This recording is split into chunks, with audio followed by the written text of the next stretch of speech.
mañana prácticamente es el día para Ricardo Benjamín Salinas Pliego.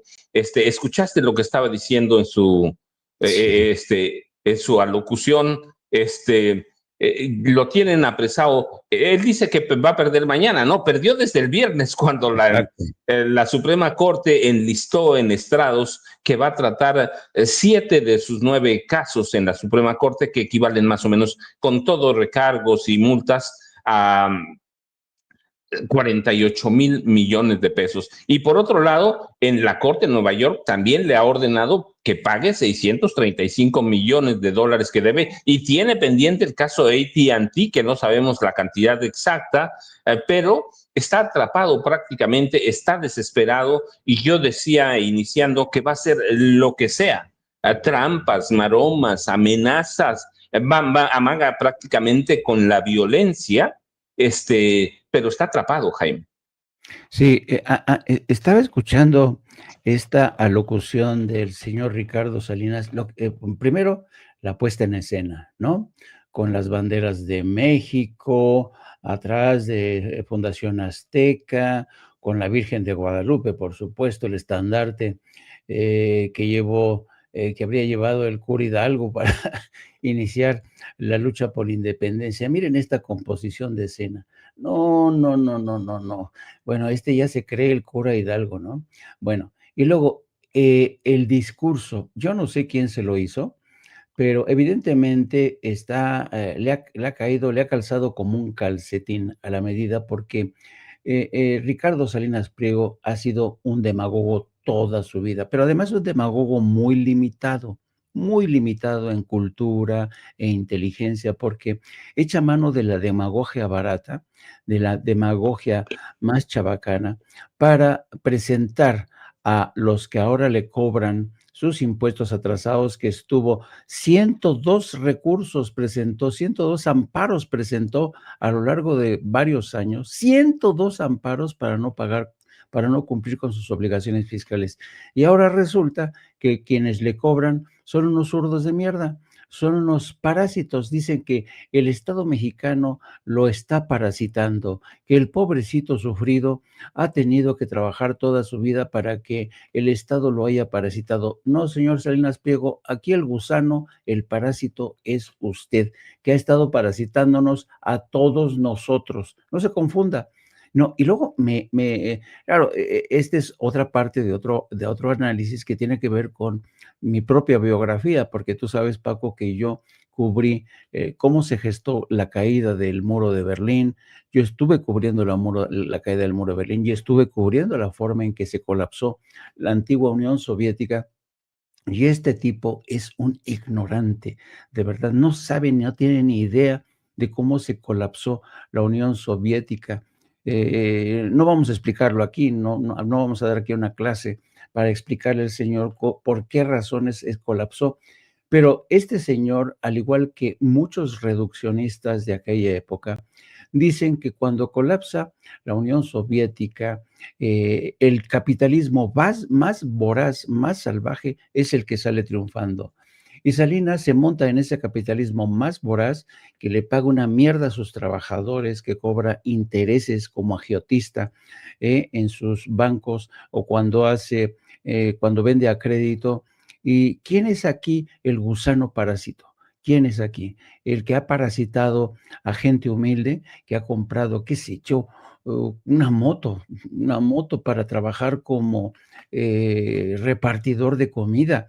¿Quién está parasitando a quién? Tantos años que no ha pagado impuestos. El tipo es la definición misma de un parásito.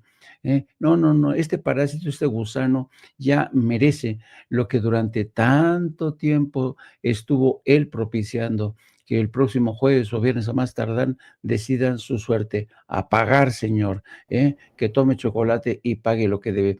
Y luego por eso también te explicas cómo este señor, que es una criatura del capitalismo de compadres, él mismo ha creado criaturas como Lili Telles, que es igual de ignorante que él.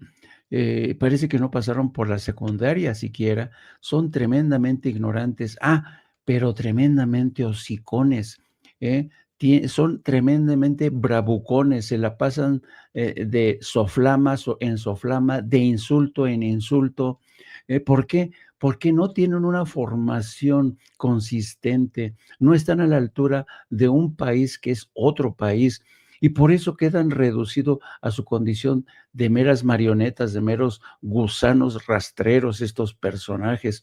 Así es que yo, ¿qué quieres que te diga? Estoy muy contento y deseo que el señor pague. Y si no paga, porque es capaz de declararse en bancarrota, pues que le confisquen, que le requisen el canal Azteca, la banca, Electra, todo lo que sea necesario para que pague sus adeudos con el pueblo mexicano, porque el pueblo mexicano hasta ahora sí ha pagado sus impuestos y este señor, este desgraciado, este gusano rastrero no ha pagado sus impuestos. Así es que, como diría mi querida presidenta, doña Claudia Sheinbaum, toma chocolate, paga lo que debes, querido amigo. Gracias, Jaime. Norman, buenos días. Se suman Norman Díaz, Norman Pérez, disculpa, buenos días, Norman.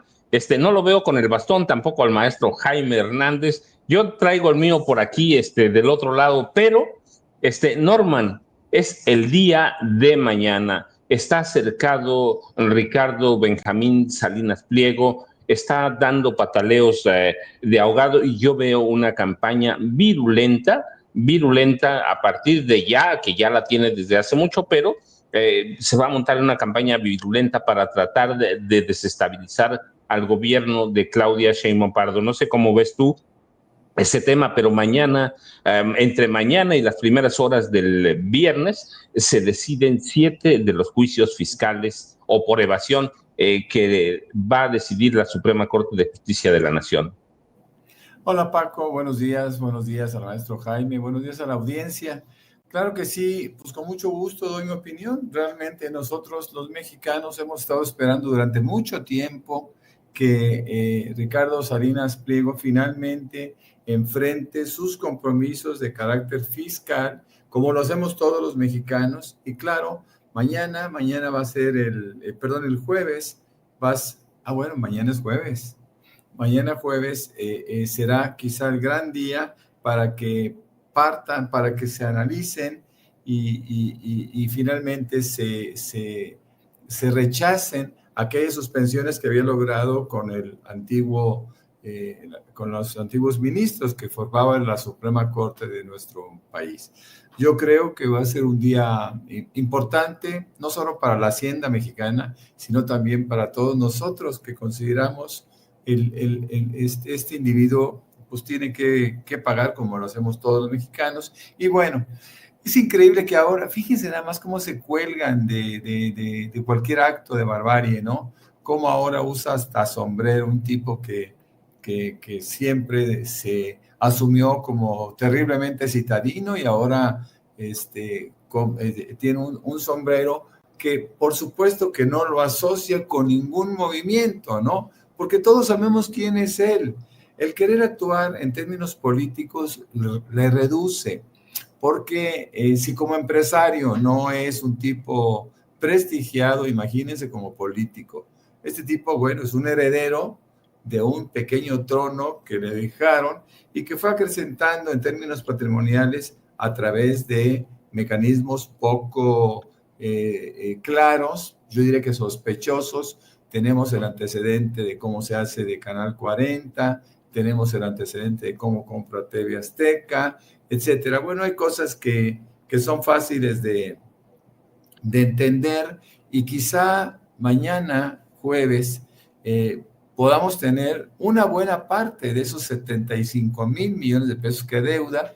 Creo que van a ser alrededor de 43,000 millones de pesos, incluyendo capital, es decir, el dinero original más impuestos y recargos. Así que pensar en Ricardo Salinas Pliego y sus, como bien dice el maestro Jaime, y sus marionetas, específicamente su marioneta política como es Lili Téllez, pues es interesante ver la forma como se van a ir derrumbando a estos individuos.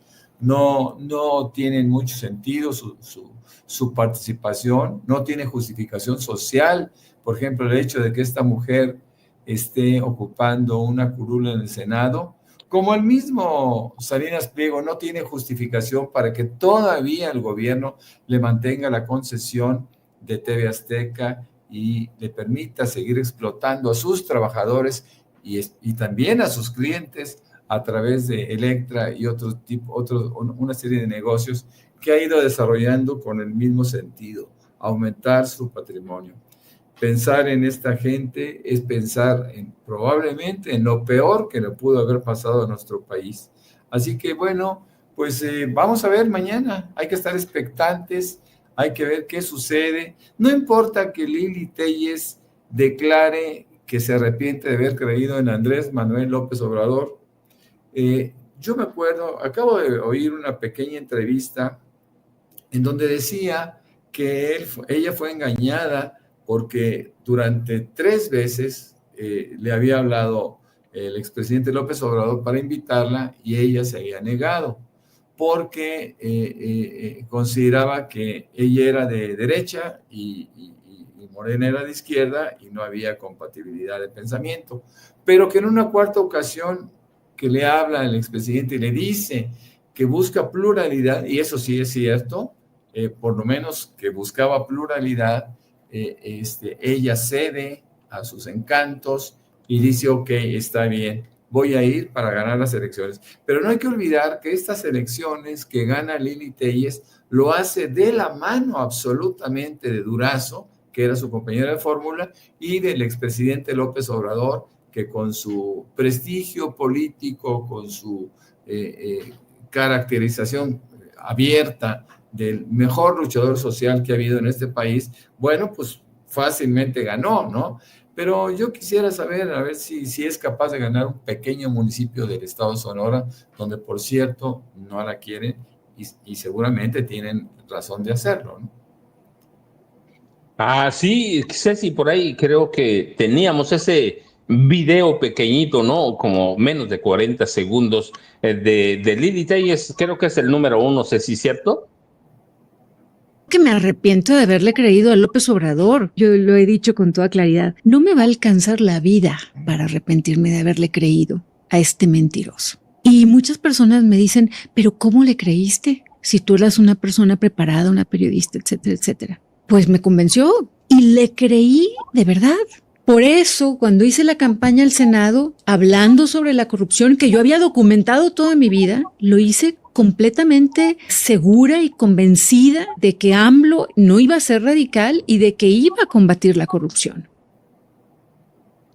Ah, persona preparada, casi me muero de risa, la verdad, porque de veras, déjenme decirles, luego les voy a pasar, lo editamos luego, pero ayer que fue tianguis en mi pueblo, grabé a uno de los merolicos vendiendo esas pomadas milagrosas y yo me acordaba de Lili Téllez bastante bien, pero López Obrador lo reconoció en algún momento que fue uno de sus errores. En la política, ya saben, hay como en todos lados errores y males necesarios. Lili Téllez fue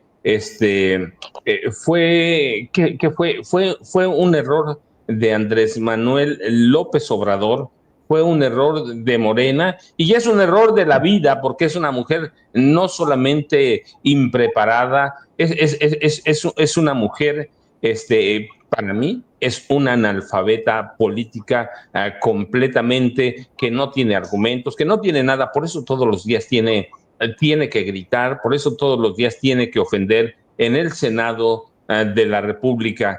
Y nada más para recordarles, mientras busco el audio de aquella grabación, a estas alturas todos conocemos que no hay secretos sobre la corrupción de Salinas Pliego, ¿sí? No solo es la evasión fiscal y sus adeudos con el SAT, no, ni los litigios que mantiene. Salinas Pliego se benefició de las privatizaciones, de concesiones gubernamentales, ahí están las televisoras, ahí está su banco, lo hizo y se benefició a través de sus conexiones políticas, primero con Salinas, luego con Ernesto Zedillo, que metió sus deudas al Fobaproa, así que Todo esto le ha permitido acumular una fortuna brutal, no ilegal porque se lo dieron los gobiernos, pero sí inmoral. Tiene deudas con acreedores extranjeros, es decir, es un tipo tranza, es un agiotista en toda la extensión de la palabra. Y nada más para que tengan una idea, cuando él habla contra los zurdos de mierda, se los digo porque además lo documenté en mis libros, con revisiones de nada más de la Secretaría de Hacienda, no datos míos, cada año a partir del gobierno de López Portillo, pero vayamos al neoliberalismo con Miguel de la Madrid, el gobierno les perdonaba a los magnates 600,000 millones de pesos anuales solo por cuestiones fiscales. Y este tipo recurre al chantaje, al terrorismo financiero, así que eso ha provocado que su riqueza aumente en forma grotesca y grande. Ya lo veremos a partir de mañana o del sábado, cuando conozcamos bien todas las decisiones de la Suprema Corte, pero déjenme decirles temas, tenemos mucho. Y hoy déjenme tratar un tema que hemos evadido, pero en el chat lo han pedido, por ejemplo, a Raúl Mendoza. Dice, me gustaría escuchar al maestro Paco Cruz, ¿qué opina del homenaje del gobierno de Guerrero al asesino de Lucio Cabañas y el homenaje que le hicieron a Del Mazo en el Estado de México? Y eso yo lo digo, lo he dicho abiertamente, algunos gobernadores de Morena han hecho cosas grotescas como terribles.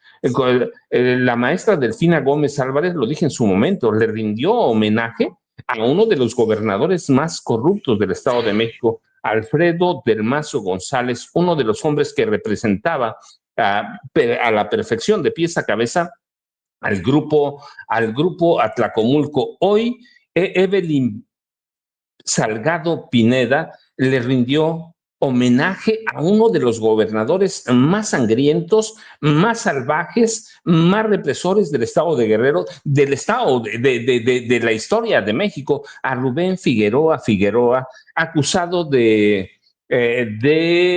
desaparición, asesinato, represión de miles de personas durante la llamada Guerra Sucia. De hecho, en parte, ese impulsor de la Guerra Sucia en este país representa verdaderamente una ofensa.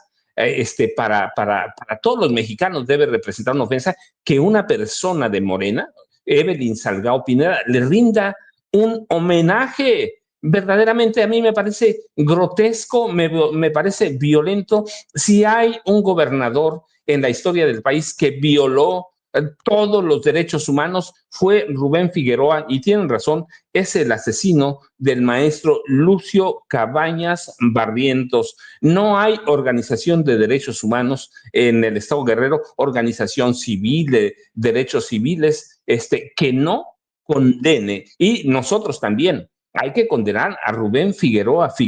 Él y su hijo ya se murió Rubén Figueroa, pero un asesino violento, cacique, y rendirle un homenaje. Yo quiero ver qué habría pasado si el presidente López Obrador en su momento, es Evelyn Salgado Pineda, y lo digo verdaderamente, eso que hizo fue asqueroso y debe ser imperdonable. Y quiero pensar qué habría pasado si hubiéramos visto en su momento al presidente, no pasó nunca, pero y nunca pasaría, si hubiéramos visto al presidente López Obrador o a la presidenta Claudia Sheinbaum Pardo rendirle homenaje a Gustavo Díaz Ordaz, a Luis Echeverría Álvarez, a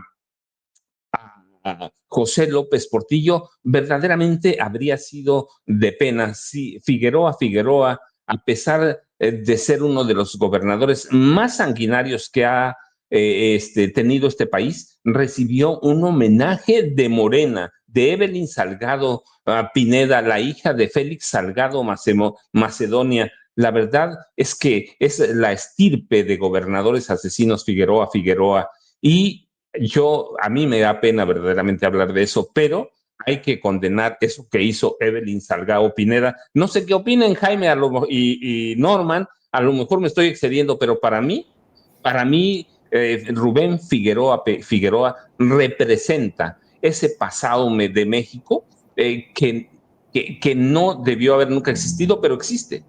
Y hay que condenarlo. Es un asesino, y esa esa imagen debe perdurar toda la vida, a Jaime. Fíjense que cuando yo vi esta noticia me llevé las manos a la cabeza. ¿Y cómo es posible que una mujer como Evelyn Salgado, que no es tonta, está dotada de una inteligencia política que le viene de su padre, haya caído en este garlito, ¿no? Porque se supone que el evento que se celebró el fin de semana tuvo como, la justificación oficial es que esa fecha, el nacimiento de Rubén Figueroa, que si viviera tendría ya más de 100 años, creo que 114 o 117 años, como figura en el calendario cívico oficial, la gobernadora no tuvo más remedio que rendirle homenaje. Ese argumento a mí no me basta. No me basta y no es suficiente como para rendirle homenaje a este tipo que fue un monstruo que atizó la guerra civil, un monstruo que es responsable de la muerte de miles de personas, de la desaparición de miles de personas, de campesinos, porque hay que tener en cuenta que el estirpe de los Figueroa eran ganaderos, terratenientes, explotaban a los más pobres, a los más jodidos, se quedaban con tierra, con ganado, y así se hicieron con una fortuna enorme. Yo nunca voy a olvidar, queridos amigos, el día en que yo fui a entrevistar a Rubén Figueroa a su casa aquí en la Ciudad de México. Él vivía en el sur de la Ciudad de México, en la colonia que se conoce ahora como la Romero de Terreros. Me acuerdo que esa entrevista fuimos juntos, fíjese, fuimos juntos Samuel del Villar y su servidor. En aquel entonces Samuel del Villar tenía una revista y yo era reportero de esa revista y fuimos juntos a entrevistar a Rubén Figueroa. Y cuando llegamos a entrevistarlo, el tipo estaba haciendo su ejercicio matutino, que era nadar en una piscina enorme que tenía acondicionada. No, parecía como este personaje de la Guerra de las Galaxias, Jabba, un gordo enorme. Cuando sale de la piscina, se da una ducha y luego nos citan arriba en el comedor donde nos sirven un desayuno. Y ahí comenzó una entrevista de lo más surrealista, porque en aquel entonces estaba Rubén Figueroa abogando por la reconfiguración de todo el estado de Guerrero, pero sobre todo del puerto de Acapulco. Y me acuerdo muchísimo que una de sus principales preocupaciones, las principales preocupaciones que tenía Rubén Figueroa en torno a ese plan de reconstrucción era cómo salvar la zona roja de Acapulco, es decir, la zona de la prostitución. Y nos miramos, Samuel del Villar y yo, ¿cómo? Sí, es que me preocupa mucho dónde la vamos a colocar, porque esa zona roja de prostitución de Acapulco nos deja mucho dinero. Ese era Rubén Figueroa, un tipo, era un criminal, un asesino, con un historial de espanto, pero además hay que tener en cuenta, y esto lo sabes, especialmente tú, querido amigo Francisco Cruz, que conoces bien la historia de estos criminales. Tú te acordarás que cuando era gobernador de Guerrero, el señor Rubén Figueroa se vio beneficiado, así como se beneficiaron Luis Echeverría, Gustavo Díaz Ordaz, de una actitud bastante condescendiente de Estados Unidos, porque en aquel entonces estos gobernantes tenían como coartada el fantasma del comunismo. Ellos decían que los comunistas ya habían llegado para posesionarse de México y esto representaba una amenaza para Estados Unidos. Entonces, esta coartada le sirvió a Rubén Figueroa, al igual que Gustavo Díaz Ordaz, al igual que Echeverría, como excusa perfecta para seguir asesinando, para seguir en busca de personajes como Genaro Vázquez, de Lucio Cabañas, a quienes presentaban no como unos defensores del pueblo, no como unos insurgentes de la causa de la gente jodida, no, los presentaban como unos asquerosos comunistas que estaban infectando el país, que eran el cáncer que tenía el país y había que extirpar. Este fue el tiempo. Rubén Figueroa fue un hijo de su tiempo y su circunstancia que le permitieron convertirse en un monstruo, en un criminal, porque perpetró crímenes de lesa humanidad, porque eran épocas en las que Estados Unidos decía, mira, si vas a matar gente, que sean comunistas, y con eso no hay ningún problema. Y recibían la bendición de Estados Unidos. No había informes como los hay hoy del Departamento de Estado escandalizándose por la violación de derechos humanos. No, no, no, no, no. Era las felicitaciones, los aplausos, la sonrisa arrinconada de Washington que decían, oye, se cepillaron unos campesinos, sí, pero eran comunistas, ¿no? Esa fue la coartada perfecta de este personaje que acumuló, que amasó una fortuna inmensa, hizo a su hijo gobernador, y el hecho de que Evelyn Salgado haya caído en esta estúpida acción, no me queda otra cosa que decirlo, demuestra la la no sé, a mí me da mucha tristeza porque yo pensaba que Evelyn Salgado era una gobernadora mucho más inteligente, mucho más preparada, y no me vale el argumento de que Rubén Figueroa, sea un líder político, con acendrado, linaje o simpatías en el estado de Guerrero, no. La gente que vive en Guerrero y que sufrió sus persecuciones, la gente que hoy sigue sin saber dónde quedaron sus seres queridos durante esa época tan aciaga, realmente no se lo van a perdonar. Así es que yo creo que Evelyn Salgado tiene que dar una explicación y, de paso, una disculpa pública, porque no es posible que a estas alturas esta hija de un veterano político como Macedonio meta la pata de esta manera. Y aquí me paro porque tengo que dejar hablar a mi querido Norman Pearl. Sí, verdaderamente. Bueno, Norman, yo no sé, metí el tema, bueno, no lo metí, porque además ya lo habíamos programado Ceci y yo muy temprano cuando estábamos preparando la agenda, así que ya estaba, pero nos lo preguntaron en el chat en vivo. ¿Quieres centrarle ese tema que a mí me parece de importancia? Porque ¿qué vamos a hacer mañana, Norman? ¿Le vamos a ir a presentar nuestros respetos y a rendir homenaje a Gustavo Díaz Ordaz? Es lo mismo verdaderamente, es el mismo nivel por todo lo que representa la figura de Rubén Figueroa Figueroa. Tú dices, Norma. Fíjate que yo pienso y siento que aquí hay una confusión de carácter político. Tratando de hacer de abogado del diablo, yo pensaría que Evelyn Salgado quizá pensó que era un acto de pluralismo político, ¿no? O quizá también pensó que todavía Figueroa mantiene un mercado electoral en el Estado y que tendría que mantenerlo, o sea, alimentarlo. No encuentro una justificación que descanse en la lógica, en el razonamiento objetivo y sobre todo en el antecedente de nuestras luchas que son diferentes, ¿no? Rubén Figueroa fue un priista acendrado, fue probablemente uno de los alumnos más destacados en el arte de perseguir comunistas, de perseguir campesinos, de perseguir guerrilleros, inclusive hay que decirlo, porque Rubén Figueroa finalmente a su vez fue designado por el poder político que justamente estaba en este proceso en este proceso de persecución. Rubén Figueroa, además de ser un hombre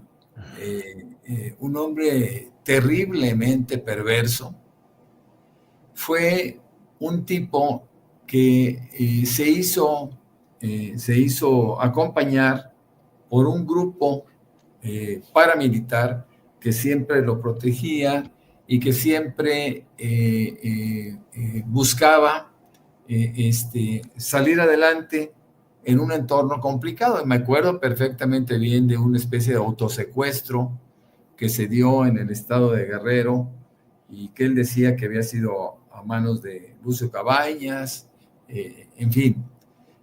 Yo creo que Evelyn Salgado, quien fue un emergente como candidata, designada por Félix Salgado Macedonio y su padre, no tiene el antecedente que toda la gente debemos de tener, más aún aquellos que participan en política. Evelyn Salgado no tiene grandes antecedentes políticos. Fue designada por su padre en un acto desesperado porque a Félix le negaron la candidatura por una tontería, igual que a Morón en Michoacán, por una tontería que el INE justificó, pero por un exceso en una precampaña, un exceso en gasto en una precampaña para sus gobernaturas respectivas. Pero Félix Salgado Macedonio sabía que él tiene un posicionamiento muy fuerte, muy sólido en el estado de Guerrero, y pensó que Evelyn Salgado sería la más cercana a él o quien le representara realmente en ese gobierno. ¿A qué quiero llegar con todo esto? Creo que este pensamiento, creo que esta decisión no fue de Evelyn Salgado. Yo creo que fue de Félix Salgado Macedonio. Lo debe de asumir como su compromiso. Y como dice muy bien el maestro Jaime Hernández, Evelyn Salgado tiene que explicar por qué hizo este reconocimiento a Rubén Figueroa cuando nosotros tenemos el antecedente claro que el tipo pues pasó a la historia justamente como lo que fue, como un asesino, como un depredador, como un individuo que se encasilló en una lucha contra un comunismo aparente. En fin, yo creo que Evelyn Salgado debe de explicar, pero debe explicar de inmediato. Quizá esto vaya a ser tema justamente de la mañanera, porque es un tema muy delicado, muy grave. Es un tropiezo más de Evelyn Salgado, que yo creo que ya debería de tener sus actos, independientemente de que Félix Salgado Macedonio, su padre, sea su guía espiritual, político, y ella finalmente tenga que retroceder en ese mecanismo que no le favorece. Yo creo que los discursos tienen que ser elaborados, los discursos tienen que ser consensados inclusive entre un grupo político, porque no se puede llegar a un reconocimiento de un personaje que es de los puntos oscuros o de los puntos más negros de la historia de Guerrero y de México. Esto es sin duda alguna un grave error de carácter político que yo, tratando de justificarlo con pluralismo, no me bastaría, mi querido Paco y Jaime. Y sí, déjenme nada más para cerrar el tema, para que vean en el chat en vivo, que los vemos, los leemos. Rubén Figueroa es parte de esa estirpe de viejos caciques políticos mexicanos cuyos antecedentes son la Revolución Mexicana y que durante décadas impusieron un régimen de terror contra organizaciones sociales y de la población en general. Sus antepasados fueron revolucionarios, pero fueron caciques y fueron vinculados siempre, incluido Figueroa, su hijo, Rubén Figueroa Alcocer, involucrados a crímenes de lesa humanidad, masacres, alzamiento de pueblos enteros, con militares que se convirtieron en maestros en la tortura, como Mario Arturo Acosta Chaparro, que aterrorizó poblaciones enteras de Guerrero, con Francisco Quirós Hermosillo. Los dos aterrorizaron, ellos crearon los vuelos de la muerte, y estos hombres fueron eso. Este hombre contaba con todas las simpatías de el apoyo de Gustavo Díaz Ordaz, aunque gobernó bajo el dedazo de Luis Echeverría Álvarez y luego la complicidad de José López Portillo. Así que contaba con eso, con el apoyo de asesinos. Algún día yo me pidieron escribir un capítulo sobre Gustavo Díaz Ordaz y les dije, escribí una página y decía asesino Para mí la historia ya los juzgó y los debemos juzgar nosotros, y Evelyn Salgado tiene que disculparse. No importa que esté marcado ahí en las fiestas escolares o en los programas oficiales de gobierno, no importa. No importa. Entonces, mañana le rendimos homenaje a Gustavo Díaz Ordaz, y que la población civil que todavía vive, o muchos de sus descendientes, mañana les digamos, bueno, pues así ahí estaba marcado en el calendario, hay que honrar a estos asesinos. Pero bueno, antes de que se nos acabe el tiempo, nada más, Ceci, teníamos ese audio del Merolico que grabé en mi pueblo, no sé si se escuche, pero, y luego ya cerramos con Jaime y con Norman, Ceci.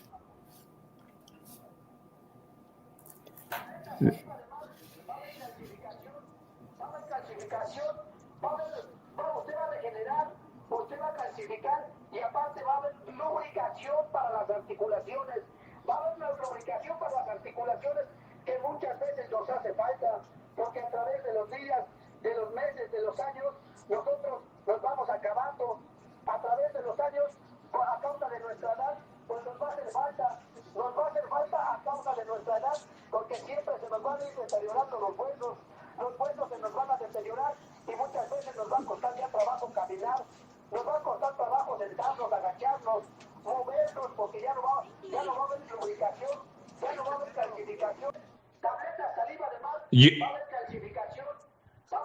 Yo, la verdad, les confieso, lo grabé porque me acordé de Lili Telles. Yo dije, esa es Lili Telles, en voz masculina y vendiendo las pomadas milagrosas que venden acá en mi pueblo para, hoy lo agarré con eso, otras veces lo escucho vendiendo las perlas de hígado de tiburón, que es contra todos los males. Así se me hace Lili Telles, una merolica que no dice nada o dice mucho, pero no significa nada. Y tenemos muchos temas. Jaime, hay dos, uno en especial, bueno, los dos son especiales. Uno, Inés Gómez Montt, que es comadre de Ana Gabriel, se descubrió, y que a su vez tienen relaciones con Molotov. Tenemos ese tema que está lindísimo. ¿Por qué? Porque Ana Gabriel ha tomado decisiones políticas. Y tenemos el tema de Carlos Manso Rodríguez, que como pasan los días se va derrumbando su imagen y que van a retomar o se les va a terminar de caer a la derecha. Jaime, tú nos dices con qué cierras, son 7:24 de la mañana, así que tenemos un buen tiempo para ti y para Norman. Sí, solamente déjame rematar el caso de la gobernadora de Guerrero. El hecho de que figure en el calendario cívico la conmemoración del nacimiento de Rubén Figueroa Figueroa no es excusa para seguir manteniendo esta celebración, esta conmemoración. Ahora bien, si a pesar de que no era necesario, Evelyn lo mantuvo o aceptó participar en esta ceremonia, o una de dos, o es ignorante de lo que pasó o sigue de alguna manera presa de esos intereses caciquiles. Me preocuparía lo último, por supuesto.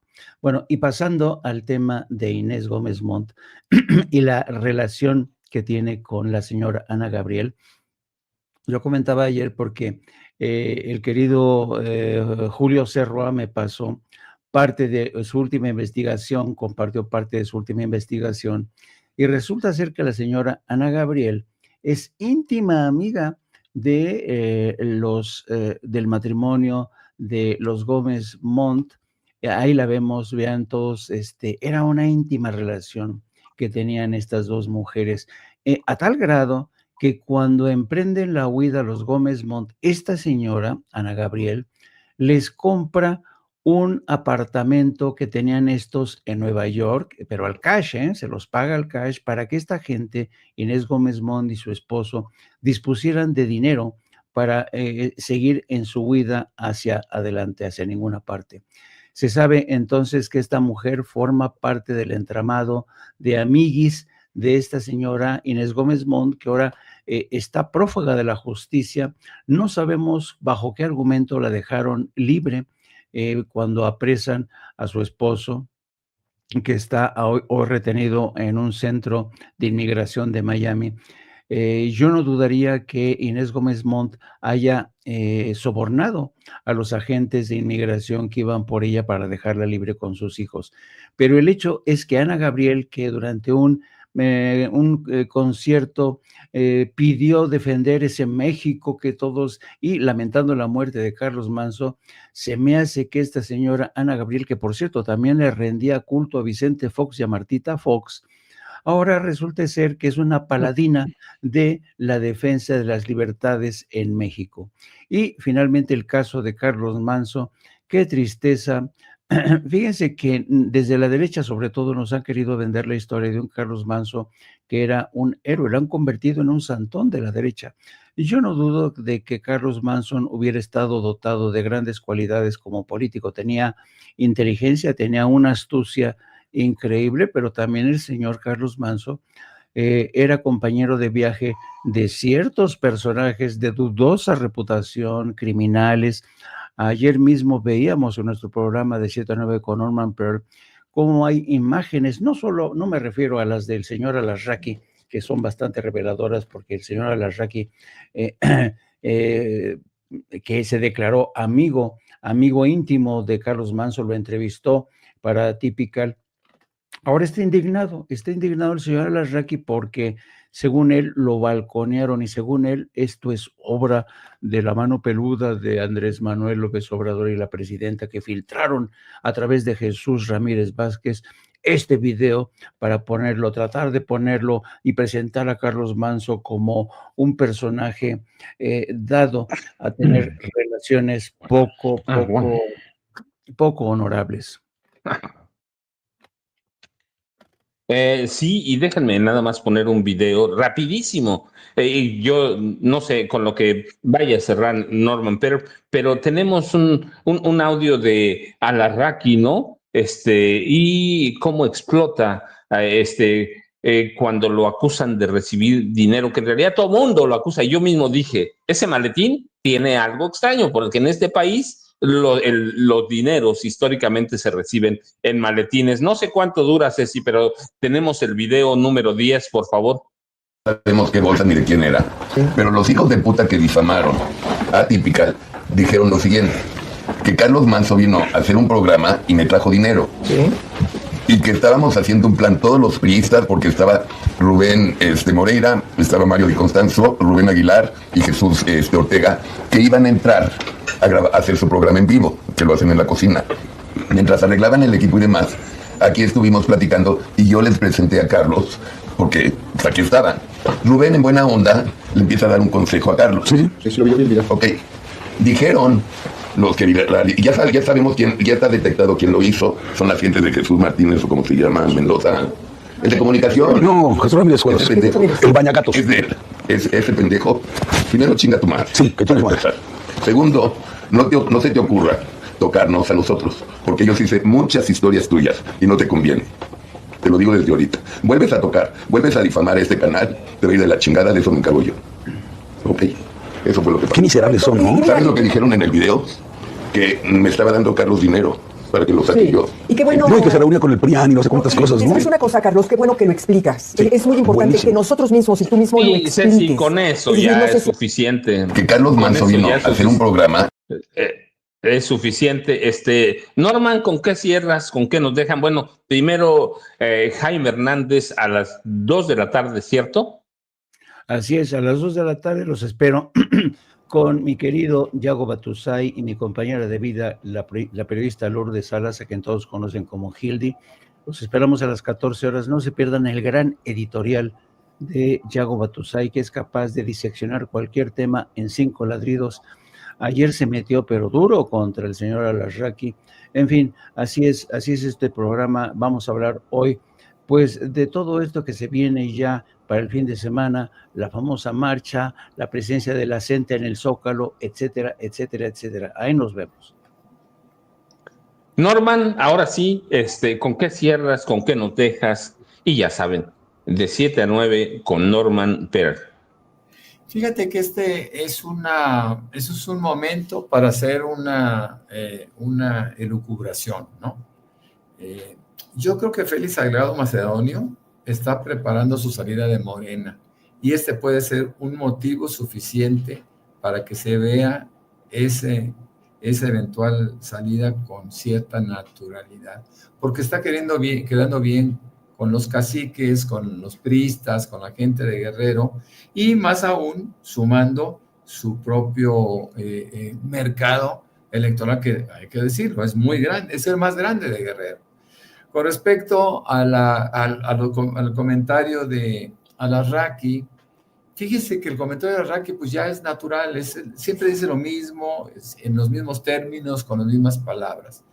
Pero lo que me llamó la atención es el remate de este video, cuando el saco de pus, que siempre se me olvida su nombre, dice, qué miserables, ¿no?